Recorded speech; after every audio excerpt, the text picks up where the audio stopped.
Říkalo se o něm, že dokázal v hudbě perfektně vystihnout lyrické a romantické nálady.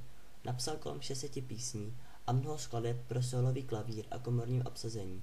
Také je autorem 7 dokončených symfonií a slavné 8 nedokončené a jiné baletní, scénické a liturgické hudby. Jeho život byl velmi krátký a on se nikdy nedokázal patřičně finančně zajistit tak, aby to náleželo jeho postavení. Většinou žil z podpory svých přátel, rodiny a obdivovatelů. Jeho hudba ale nebyla známá širší veřejnosti. Zájem o jeho dílo ale narostl na sklonku jeho života. Od té doby patří Franz Schubert k hlavním autorům romantické hudby. Narodil se v chudé rodině ve vídeňském předměstí Lichtental jako jedno z 15 dětí. Jeho otec byl učitelem. 10 dětí však zemřelo ještě před prvním rokem svého života. Roku 1808 se malý Franz prosadil pro svůj dobrý hlas, se stal studentem v císařské konviktu a zároveň členem chlapeckého sboru dvorní kaple. Tím si rozšířil své dovednosti a dostával dokonce i lekce od slavného skladatele Salieriho. Zde navázal i vztahy se svými spolužáky, kteří ho podporovali celý život.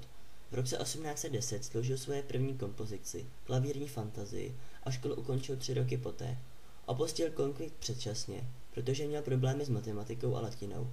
Poté nastoupil jako pomocný učitel u otce, aby se vyhnul vojně. Tahle práce ho nebavila a dělal jí s nechutí. Ve volných chvílích se věnoval komponování. Celý život měl spoustu přátel a i on byl velice přátelský. Právě u přátel většinu svého života bydlel a našli se mezi nimi i ti, kteří ho sponzorovali. Schubert měl pouze jedno opravdové zaměstnání, a to učitel hudby u hraběte Esterházyho. Zde se beznadějně zamiloval do své žákyně Karolíny. I když byl Schubert obrovským skladatelem, za svého života si velké slávy neužil. Asi si za to mohl sám, protože nechtěl koncertovat na veřejnosti, a také to bylo tím, že se vydavatelé zdráhali jeho díla vydat. Jeho vrcholné skladatelské období začíná asi rokem 1820, kdy složil nedokončené velikonoční ortárium Lazar a klavírní fantazii Poutník. Také započaly tzv. Schubertiády, což byly sešlosti z Schubertových přátel, kde se hrála a zpívala Schubertova díla.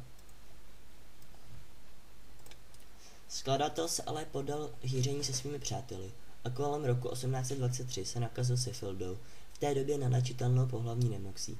Jeho zdraví a stále se zhoršující nemoc se poté podepsali na jeho tvorbě. Během tohohle období stvořil například Nedokončenou, Krásná mlynářka, Zimní cesta, Smrt a dívka anebo Německou mši. Franz zemřel ve Vídni v domě svého bratra Ferdinanda.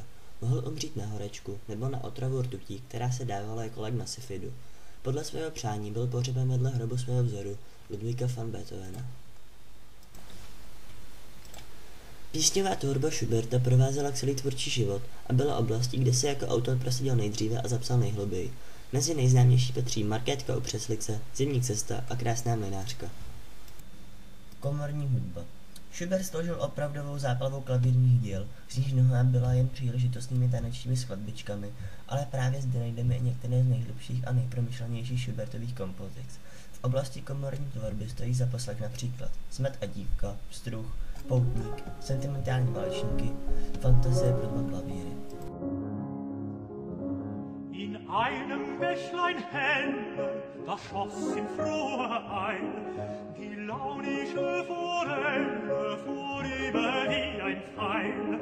Ich stand an dem Gestade und sah im süße Ruh des muntern Fischleins Bade im klaren Bächlein zu, des muntern Fischleins Bade im klaren Bächlein zu.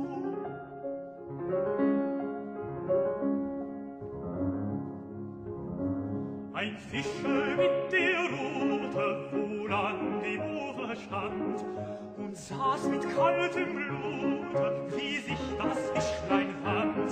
Solang dem Wasser hell, so dacht ich nicht gebricht, so fängt die Forelle mit seiner Angel nicht, so fängt die Forelle mit seiner Angel nicht.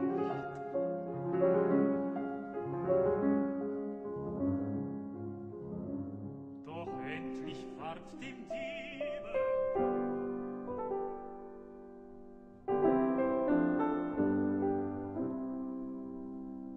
Guten Morgen, schöne Müller, Wo steckst du gleich das Köpfchen hin, als wär mir was geschehen?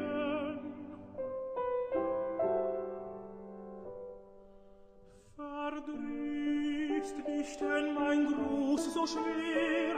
Verstört dich denn mein Blick so sehr? So muss ich wieder gehen, so muss ich wieder gehen, wieder gehen.